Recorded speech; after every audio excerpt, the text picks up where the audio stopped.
Hey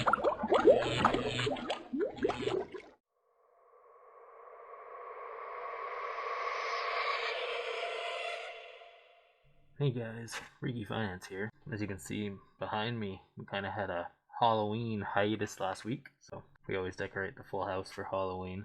It's fitting with the mask, I know, but yeah, that's Frankie Figs beside me. And yeah, we do the kitchen and the dining room and the outside as well, obviously, and all the little kids love it for Halloween. We're the freaky house on the block. So anyway, today we're gonna look at American hotel income properties. Similar to what I said, I think 2 weeks ago, I'm kind of looking at companies that have been hit hard by COVID that are kind of in that riskier bucket than normal videos that we've done in the past, which are more value plays, right? Safer value cash flow plays. This is more of a recovery play, and some people would call it like a garbage play or a trash play where you're trying to get the upside from an eventual return to normalcy. So this is a REIT, and unlike the one where we looked at grocery REITs, this one is a hotel REIT. So obviously the business is driven by occupancy. And this REIT has 78 hotels. And most of them, you can see quite a few of them are in Florida, along this eastern seaboard, in between Virginia and Massachusetts. So that's where the properties are. Recently, they made kind of a shift. They used to have a lot more econo lodges, and they sold them and went kind of full-fledged into the upper mid-scale or upper upscale, I guess, select service hotels. So that's your Hilton, your Marriott, and your Holiday Inn. You can see that's kind of how they split out their hotels. As you may or may not know, some of these hotels, like the Hilton and Marriott, have actually already started bouncing back quite a bit in their share price, whereas this one has not, which is why I'm looking at it today. Where really it's the same idea, it's just no one knows about it, and that's why I started digging into it. And that's usually what I do when I try to find ideas. I try to find ideas no one else is looking at or sleeping on, right? So when I dig into their financials, so this is just the annual pre-COVID, so that's important for how the business would normally perform under normal circumstances. For context, you can see that they were doing okay. So they did have an increase in their revenue food and beverage area by 10%, but really the primary driver is the rooms, obviously, for a hotel play. Their operating expenses did jump in 2019, but overall their gross margin dollar very steady at 128 million. And their property maintenance actually was up in 2019, but it doesn't really look like it because their energy costs kind of netted out, and the energy cost is pretty much fixed. And you're going to see that when we go through the COVID numbers. Property taxes decreased slightly, it's your insurance and ground lease, and their non-cash depreciation increased. That's part of the asset-based change, where they switched from these higher number lower quality hotels into the higher quality hotels. And we'll see that down here in a bit. The main thing to take away from a REIT, as we talked about in previous videos, I think this is the third video on REITs, the operating income is largely going to be a function of the distributions that the shareholders will get, or the unit holders will get. You can see here they got 53 million, 52 million. Down here, distributions paid. They're pretty much paying their whole operating income in distributions. And that's what you're supposed to be doing as a REIT. So it kind of doesn't allow the REITs to actually build up cash or anything like that. They have to pay it out. And you can see that there was an impairment in 2019, almost 3 million. And that's mainly the function here at the bottom line. And you can see it's pretty consistent. Other than that, it's down 3 million. The share price was hovering in, I want to say, between the 8 and 6 range for these 2 years. This is just how they closed on December 31st of their respective year. $7.04 is where it was, and that gave it a market cap of 550 million on the equity side. The fully diluted share count hasn't changed very much, so that was steady. Tangible assets, like I said, they wrote some property down, and their restricted cash was down year over year, so a little bit less assets and a little bit more debt. The FFO was actually very steady, which is what you want to see in a REIT. The cash flow from operations has some working capital adjustments, so that's why it's higher in 2019, even though the performance wasn't necessarily better. The capex was higher, and part of that is that also includes the acquisitions. So they acquired 12 higher quality properties and sold quite a few economy lodging properties, and they also incurred $10 million in renos. So that was a drain on their cash, obviously. So that's why the debt increased. Their GM percent was slightly negative trend, but very little difference.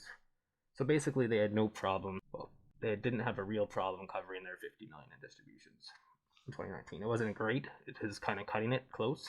As you can see down here, you can see a FFO payout ratio is over 100% in 2019. So it wasn't in a great spot going into COVID, but it wasn't in a horrible spot going into COVID. And you can see the occupancy rate is going to be the main driver here. So it's not like the company was doing anything wrong. It's just really the whole business is a function of the occupancy rate. So you can see it went down 1.5% year over year from 76% occupancy to 74.5% occupancy for the hotels. And you gotta remember that's because a lot of these costs are gonna be fixed in nature. You have all this upfront costs, obviously the hotels themselves, you have the maintenance, energy, property taxes, insurance, right?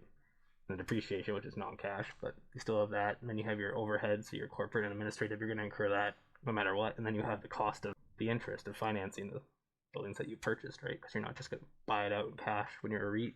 And one thing I do want to point out before I switch to COVID is you can see the total indebtedness here, 765 million, and that includes everything. So that includes the convertible debentures, which we're going to talk about in a bit.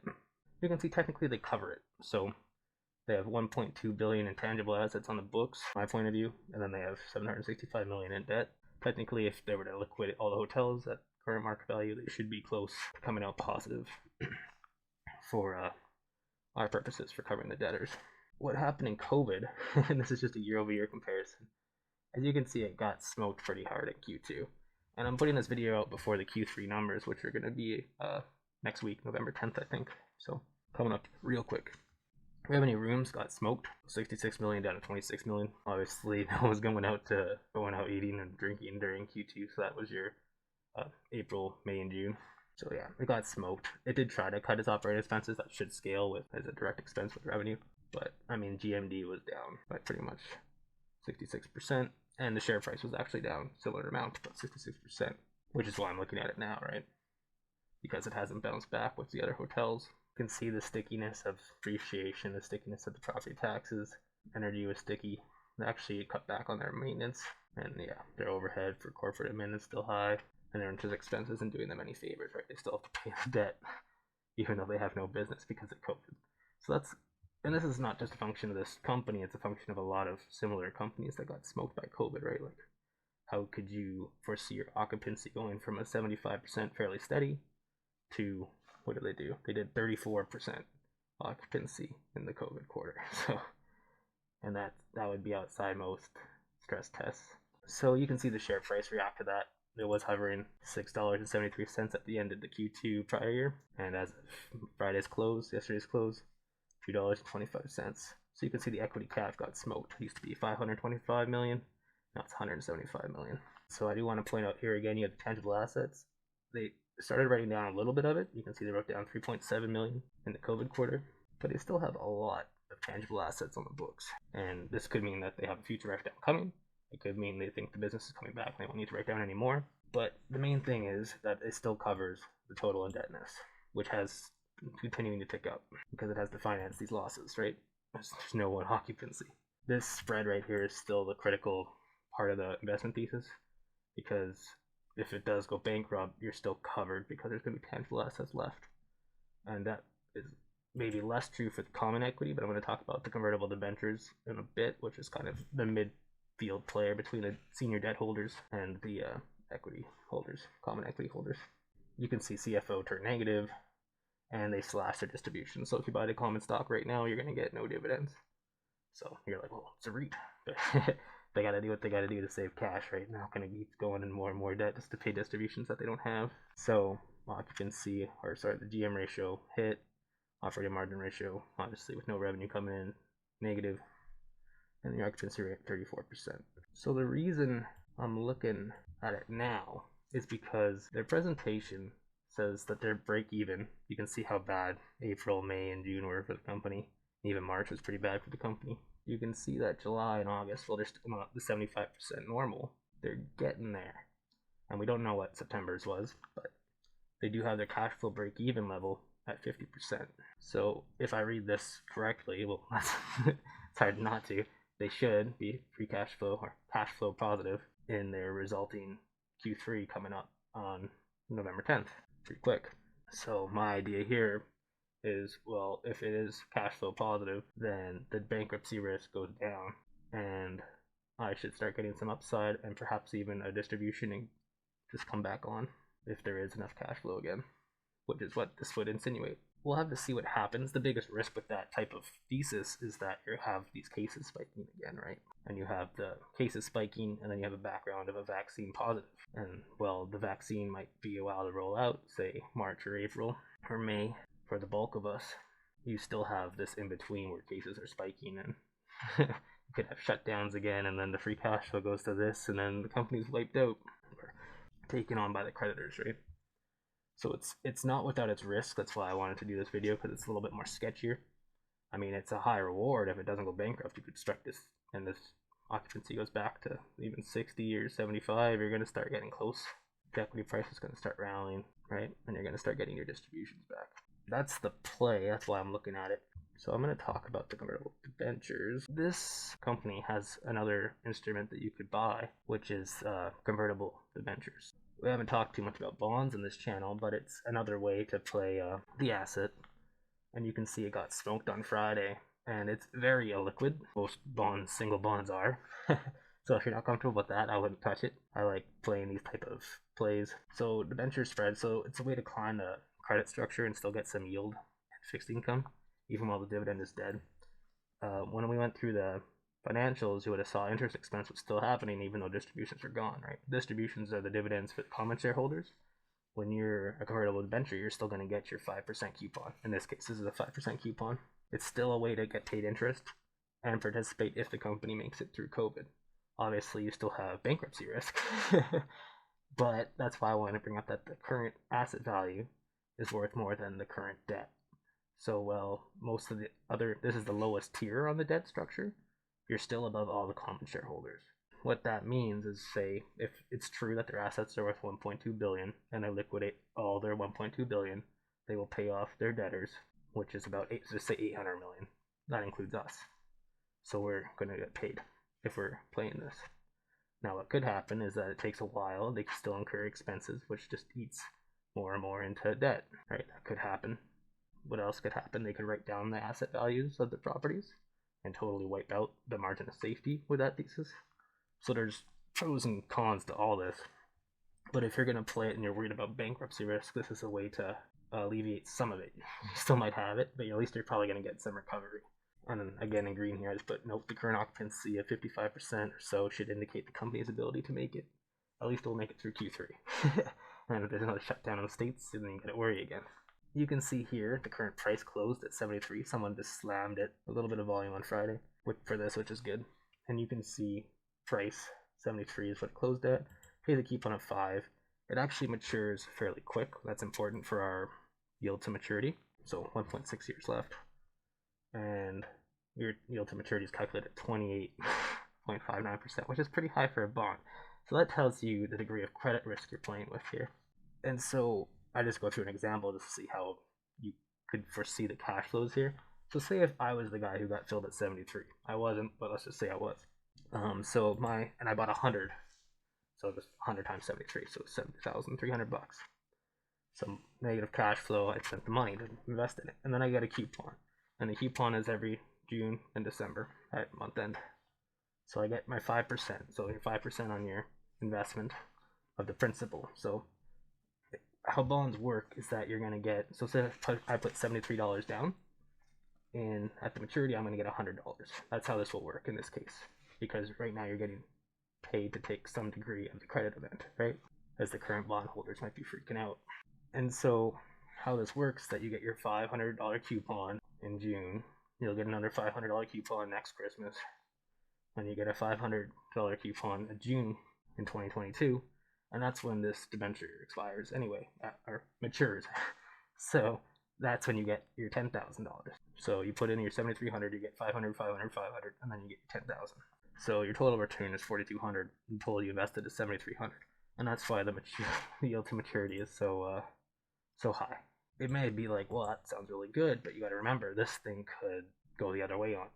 If it prices in bankruptcy risk, this thing goes down to what, 30 cents on the dollar, and then it'll start trying to price in the recovery, how much recovery you're going to get when all the assets are liquidated. One of the interesting things about this one, as an aside, is that the company has the right to pay you at maturity in units and not cash. And if the company, if it still has this type of occupancy and debt load, it might just do that. So if you did hold this to maturity, instead of getting your 10,000 in cash, you might get 10,000 in units instead. In which case, if you weren't interested in the units, you would just sell it right away. It might screw over the current shareholders or the common equity shareholders, but it's something that the company has the ability to do, and they might do it if their cash is tight, right? Which it is currently. So it's an interesting play. I mean, I dug through the prospectus to see like on this convertible, and yeah, I think it was on like down here on page, yeah, the unit payment right on page S38. You can see unit payment right. So that's how they put that in the contract so that they can pay you out in units if they want to. So it's kind of interesting play. They call it convertible debentures because technically, if we bought it, we'd have the right to convert at a current share price. But the share price that it converts at is way out the money. It's like $9 or something, or $7, and it's currently at $2. So you're not buying the convertible debenture for the opportunity to convert into common shareholders. That value is pretty much zero at this point. You're really just buying this for an upside play and eventual normalcy of the economy. And the thing you have to be careful of is your timing, because you have the high COVID cases going out of control. And then you also have the vaccine play, which is going to happen at some point in the future. And you have to balance this too bad to be true COVID from the shutdowns. And then you have to weigh the vaccine play and how the economy will react to a vaccine coming, even if they don't get it right away. And so it's very hard to judge that. This is another way to play that type of recovery. And there's quite a few like that. Like I was looking at a Keg royalty play, a Boston Pizza royalty play, and they're all starting to pay distributions again, which would warrant this idea, which is why I'm looking at this type of company. And when I look at the disconnect between how Marriott and Hilton have started to come back versus how this company, which technically owns Marriott and Hilton hotels, hasn't come back, it's interesting. And I think the main reason is the liquidity, and the size of the company is much smaller. And it could also be because no one else is looking at it. The maturity schedule is fairly good, so there's no real maturity events before if you were to play the convertible venture play. That's 2022, and it would probably need to roll this 50 million in normal debt in that same year. So that's something of a headwind as well. But overall, like, this is as of September 1st, they're doing what they can to cut back, and their occupancy has been increasing. So if that trend continues, then this is way easier to say it's a buy. But if you have 120,000 COVID cases a day and you don't know what states are going to shut down, you can see that it has exposure in Florida to a shutdown, South North Carolina, and you have the new Texas assets that have picked up. So if these states were to shut down, then yeah, this occupancy is going to get punked again. And your cash flow goes down, and then your liquidity is in question again. It's an interesting play. It's a risky play. You're getting paid to take the risk, right? But you have to remember this could be permanent capital loss. It's a bit dicey, and my brain is still wrestling around if I'm going to participate in this or not. I would like to see the Q3 numbers, but I have a feeling they're going to be good, and then I'm still going to be worried about the Q4. So yeah, I haven't wrapped my head around it yet, but it's an interesting play. It's a little bit different than what we normally talk about. It's not like a cash flow machine currently. Doesn't technically have the ability based on Q2 numbers to keep going. But if we believe their Q3 numbers are going to be good, then their Q4 numbers are going to at least be better than their Q2 and still about 50% occupancy, then we might be sitting pretty on this one for a while. And then you just ride it out till the vaccine recovery play. So that's my thoughts on this company. Quite a lot of thoughts, but yeah, I'd like to know your thoughts of it, and have a great weekend.